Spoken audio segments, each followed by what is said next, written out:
Gəncə. Gəncə, Elnurala.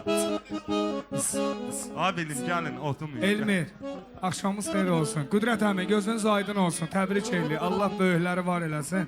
Elmir, səni təbrik eyli. Allah sən xoşbaxt eləsin. Yarayanlardan olasın, qardaşım. Sağ ol. Şükür bugünkü günə, maşallah olsun. Xoşbaxt olasın. Ay, sağ ol, sağ ol. Elnur. Ay, dayan bir dəqiqə, dayan. Ay, yoldaşlar. Allah bağışlasın, Allah bağışlasın. Bu mahnı köhnə mahnı olsa da, amma olan sözlər müəllif Nuran Ələkbərovdur. Gəlin bir Nuran'ı alqışlayaq.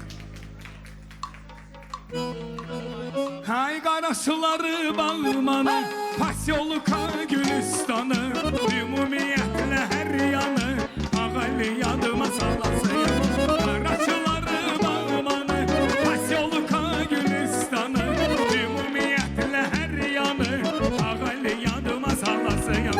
Gəncəli gəncəli balasıyım, gəncədə qalasıyım, gəncəli bir dostum vardı, onun qarasını alasıyım.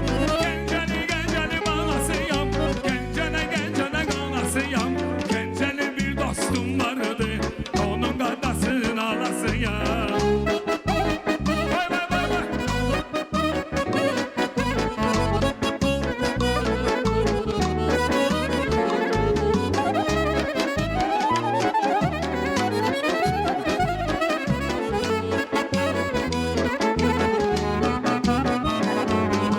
Gəncəyə salmarağı, Gülüstanış bulağı, tekstilnisi hələ vardı azəbli bağı.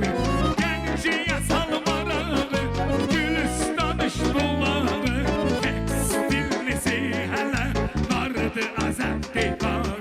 Gəncəli balasıyam, gəncədə qalasıyam, gəncəli bir dostum vardı, onun qarasını alasıyam. Mən gəncəli balasıyam, gəncədə qalasıyam, gəncəli bir dostum vardı, onun qarasını alasıyam. Hay, məclisdə gəncəli gör nə qədərdir, Gəncə bizdən ötürü doğma şəhərdir. Məclisdə gəncəli gör nə qədərdir, Gəncə bizdən ötürü doğma şəhərdir.